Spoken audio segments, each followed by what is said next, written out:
Hi guys, आज हम एक ऐसे शख्स से मिलने जा रहे हैं जिनका एजुकेशन सेक्टर में इतना ऊंचा नाम है कि वो किसी परिचय के मोहताज नहीं है। तो आतम जी से हम पूछते हैं कि उन्होंने एजुकेशन लाइन ही क्यों चुनी और विशेषकर ऋषिनगर में उन्होंने क्या क्या सुविधाएं दी, एजुकेशन सेक्टर में आगे चल कर के क्या स्कोप है और अच्छे भविष्य के लिए बच्चे किस फील्ड को चुने। आतम जी प्लीज आप हमें बताएं। सबसे पहले राजेंद्र भाई, आपके जो यूट्यूब चैनल है ब्लॉग विद राजेंद्र लोहान, उसमें के सभी दर्शकों को अचीवर्स एकेडमी के संचालक आतम लांबा का हार्दिक अभिनंदन। तो प्रिय बंधु, जैसे आपने पूछा भाई आपके सफर की शुरुआत कैसे हुई, तो मैं बता दूं कि सन 2009 से ही मैं इस सेक्टर में लगा हुआ हूँ। उस समय की बात करें तो ऋषिनगर की बात कर लेता हूँ। एक छोटा सा एरिया है ऋषिनगर, जहाँ पे आज 100 से ज्यादा अकेडमी विद्वान हैं। आतम जी मैं आपके लगा देता हूँ यहाँ पे। थैंक यू ओके, आप बोलिए। 100 से ज्यादा अकेडमी आज जहाँ पे कार्यरत है। तो ये तो मेरा सौभाग्य है कि आप आज रामकेश शर्मा भाई खरकड़ी से उनके शादी समारोह में आपसे मुलाकात करने का अवसर मिला। वैसे एज की बात कर लूं तो आप वैसे तो एज में मेरे से 5-7 साल छोटे हैं, लेकिन मैं एजुकेशन एज की बात करूं तो अपना शायद जो डिफरेंस है वो 2 सालों का ही रहा होगा। 2011 तो लगभग आपने भी ऋषिनगर को देखा है। उस समय केवल 3 से 4 अकेडमियां ही थी जो इस क्षेत्र में कार्य करती थी। ठीक है। और अगर आज के सिनेरियो की बात कर लूं मैं तो 100 से ज्यादा अकेडमियां जो है वो ऋषिनगर में शिक्षा के क्षेत्र में अपने प्रयास कर रही है। तो इस बीच इन अकेडमी ने बड़ा लंबा एक सफर जो है वो ऋषिनगर ने एग्रीकल्चर के क्षेत्र में तय किया है। ठीक है। और अपना स्वरूप जो है वो एजुकेशन बदलती रहती है। सबसे पहले जैसे सबसे जो जिन जिन कोर्सेज की हमने कोचिंग दी है वो सफर देखा है, तो उसमें सबसे पहले डेट जो जिसको डिप्लोमा एंट्रेंस टेस्ट बोला जाता है। अच्छा। जो पहले जो जितने भी अपने पॉलिटिकल कॉलेज है वो एक टेस्ट ऑर्गेनाइज करते हैं। उसके बाद बच्चों को टेक्निकल डिग्रियां दी जाती है। 4 साल का इनका जो है वो डिप्लोमा रहता है। डिग्री रहती है। अच्छा।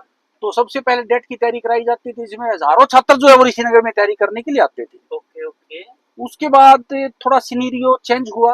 ओके। ठीक है। और इस क्षेत्र में एक अलग जो चीज की कोचिंग जो है, जैसे एग्रीकल्चर की है वीएस जो है, ठीक, इनको कोचिंग जो है वो दी जाने लगी। वीएलडी जो है, जी। ठीक है।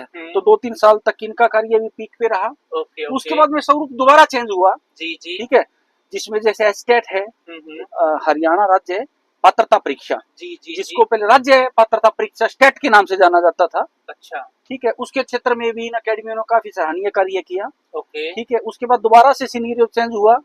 ठीक है। क्योंकि सरकार की जो पॉलिसियां हैं उसके साथ साथ जो कोचिंग का सेक्टर जो है अपना स्वरूप बदलता रहता है। उसके बाद में दोबारा सिनेरियो चेंज हुआ और जो जो डिफेंस के कोर्सेज है, ठीक है, उन पे लोग ज्यादा कार्य करने लगे। जैसे एयरफोर्स एक्स ग्रुप है, वाई ग्रुप है या आर्मी है, उस पे ज्यादा कार्य कोचिंग के क्षेत्र में उस पे ज्यादा कार्य किया जाने लगा।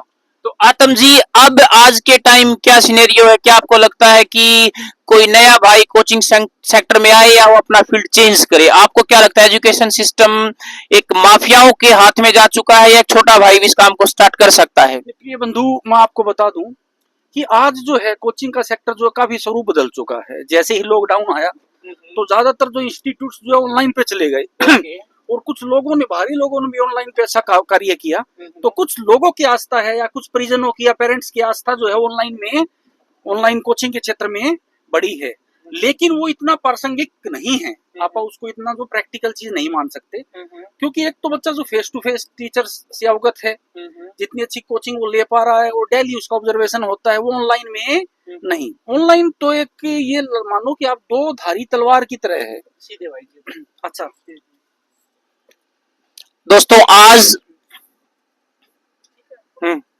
दोस्तों अब आतम जी का कहना है कि नया भाई, वैसे देखो क्या पता परमपिता परमेश्वर कहाँ पे साथ दे दे, लेकिन अब नया सिस्टम स्टार्ट करना बहुत ज्यादा टफ है। बाकी आतम जी इसके बारे में और अच्छे से बता पाएंगे।